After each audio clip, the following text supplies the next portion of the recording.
You are welcome back to my channel. If this is your first time here, I would like to say thank you so much for stopping by.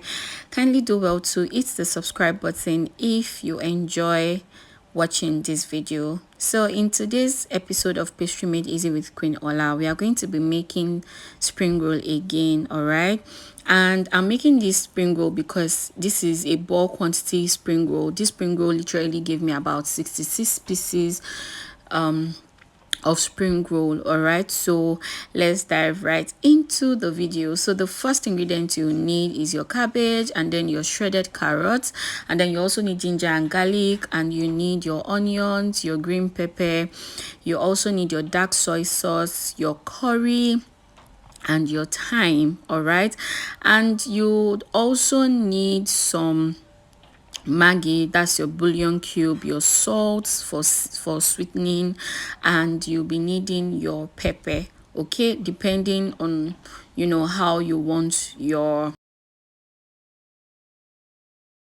spring roll to taste. Okay, so in a heated pan I added 2 tablespoons of oil. Now the oil is dependent on the quantity of cabbage you want to use, just like I've already said in our former video on spring roll making. Then you are going to saute some garlic and ginger, and also some onions, just for them to release their flavors. Okay, so after you finish doing that and you've already had the cabbage heated up a bit, then you can now add in your shredded carrot. Ensure that you wash all of these ingredients properly before you start cooking. You wash it and you shred them in a neat environment, just as you are seeing here. Okay, so now you proceed to putting in your bouillon cube and your salt to taste. Now you know how we do it here. It's usually the basic recipes. If you have other ingredients that could enhance the taste of your spring roll, kindly do well to go ahead to use it. Okay, so when we are done putting in the salt and the Maggi, then you are to add in your green pepper. Green peppers are usually soft, so I do not add it like at the very beginning, you understand. So after adding all that, I added in my pepper, and here I've already added the curry and the thyme. Apologies, I think I added it off camera. All right, I've already added just a tablespoon of both. Okay, we've already added our curry and our thyme here, and that has already given it the best color. Then lastly, you're going to be adding in your dark soy sauce, which is the game changer. If you are not new to my channel, you'll know that I had dark soy sauce basically to balance the taste of my samosa, my spring rolls, my meat pie filling, and the likes. Okay, then you can also add sesame oil. I didn't have it at the time, so I did not add it. Okay, so now this process took less than 5 minutes to prepare. All right, so you can't leave there. You don't want your vegetables to be soggy, and you don't want it to start releasing water and all that, because you know that cabbage has a lot of water content sometimes when it is put on on heat for a long time. So you really do not want that. You have to be there, just be putting everything one after the other, and in less than 5 minutes you should be done. Now I did this and it came out really beautiful and really well. Now moving on to the spring roll sheet, let's make it together. So in here we have 4 cups of flour, 2 tablespoons of salt, and 1 tablespoon of sugar and water. Just look at the consistency and you will do just fine. Now in a heated pan, not too hot though because of your hand, follow this process I'm using. You are going to be putting a lot of butter at the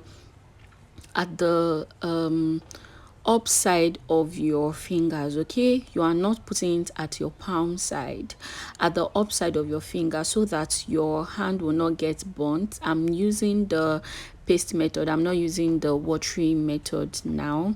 I've tried the watery method, I've tried the the what do they call it now, the other dry method that we could use, but I think that one is perfect more for samosa. But for spring roll, I really love this recipe for spring roll. And need I also mention that I actually added a tablespoon of cornstarch to this just for an extra crunchiness. Okay, so you would spread your butter, on a pan, just as you're seeing here, a non-sticky pan. And just look at the way I put it, and I'm spreading it all round. That was the first one, and the first one are usually the trial.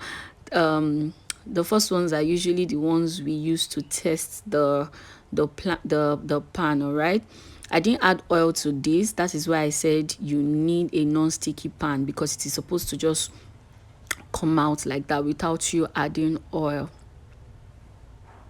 So you ensure that your sheets are not too thin and they are not too thick. Okay, they are not too thin and they are not too thick. I'm still going to repeat this process one more time for those of us that think it is impossible. All right, it is very, very possible. You can do it. All right, you can do it. It's not that difficult. And if you do not appreciate this method, I have the rollout dough method that I use for my samosa. You can just check through my page and you are going to see it there. All right, you can just check through my page. You are going to see the samosa making from the beginning to the end, and I know that you really enjoy it. Okay, so with this quantity, I made about 66 pieces of spring roll. 66 pieces of spring roll. Yeah, so this is how you want your spring roll to come out.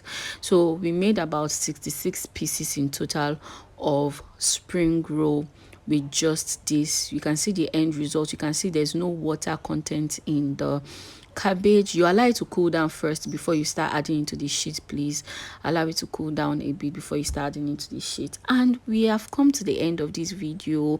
Kindly let me know what you think about the video. Kindly ask your questions too, because I'll be glad to answer them. All right, I'll be so glad to answer them. Thank you all so much for subscribing. Thank you for sharing. Thank you for liking, and thank you for engaging. I do not take it for granted. I really, really do appreciate. You can store this in your freezer, in a plastic or in a paper bag. Thank you, and see you in the next one. Bye.